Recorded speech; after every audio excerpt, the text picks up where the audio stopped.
l'origine des toxines, d'un côté les produits azotés en excès, de l'autre côté les amidons en excès, vont donner naissance à notre terrain. C'est-à-dire que ça va donner naissance à la qualité du terrain. Et c'est sur ce terrain que vont se développer tel ou tel microbe. Donc pour nous, ce n'est pas contre le microbe qu'il faut lutter.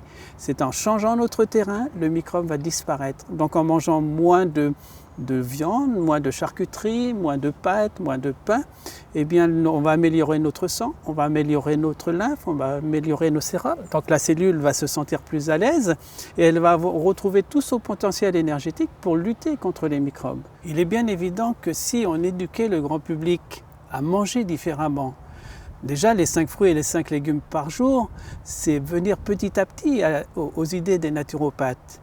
Seulement, ça remet tellement de choses en question, on ne peut y aller que doucement et c'est peut-être un bien aussi. Deuxième point, c'est qu'il va falloir apprendre à l'individu à respirer, à s'oxygéner, à se remuer. Mais il va falloir aussi lui apprendre à mettre de l'ordre dans sa tête. Et c'est peut-être le plus difficile à notre époque, parce que nous sommes à l'ère de la vitesse et on fait tout vite, on ne prend plus le temps de se poser.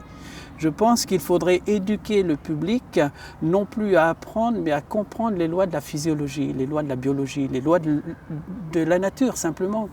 Je pense que plus on s'éloigne de la nature, plus on va vers la maladie. Et plus on revient à la nature, plus on retrouve nos véritables impératifs qui sont d'ordre, je répète, physiologique, biologique, psychologique et pour ceux que ça intéresse, spirituel. Parce que nous sommes, nous naturopathes, des vitalistes spiritualistes, c'est-à-dire que nous partons du principe que la vie ne peut pas se vouloir et se détruire en même temps. Donc il faut revenir aux 10 grandes techniques de la naturopathie, que sont l'alimentation, l'exercice physique, la psychologie, l'hydrologie, savoir par exemple qu'un bain chaud, on peut momentanément déconnecter nos stress par le biais d'un bain chaud qui prépare au sommeil. On peut retrouver une qualité de sommeil simplement avec un bain chaud en réduisant également l'alimentation le soir et beaucoup d'insomniaques retrouveront un sommeil quasi naturel.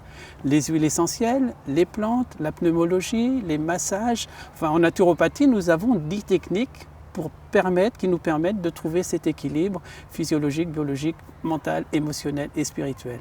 L'alimentation est une pierre angulaire de la naturopathie, mais il y a une autre pierre importante que représente la biokinésie. Il est bien évident que peut-être même la première nourriture est l'oxygène.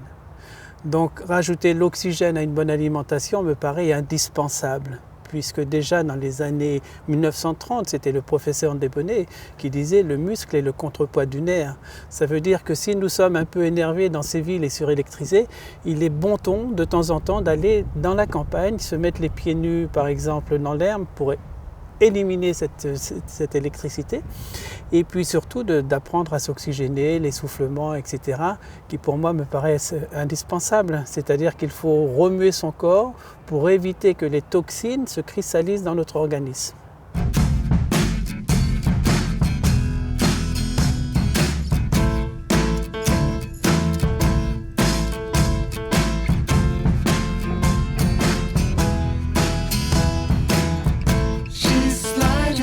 Nous pensons qu'il faut relier mouvement et respiration. Ça me semble indispensable à l'heure actuelle pour nourrir correctement les cellules et surtout améliorer notre métabolisme cellulaire.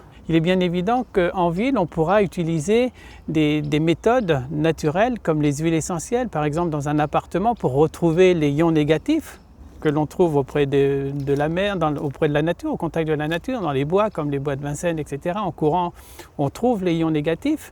Eh bien, on pourra faire la même chose chez soi avec un ioniseur, par exemple. Les Parisiens pourront trouver, avec un petit diffuseur d'huile essentielle, eh bien, pourront retrouver ces ions négatifs.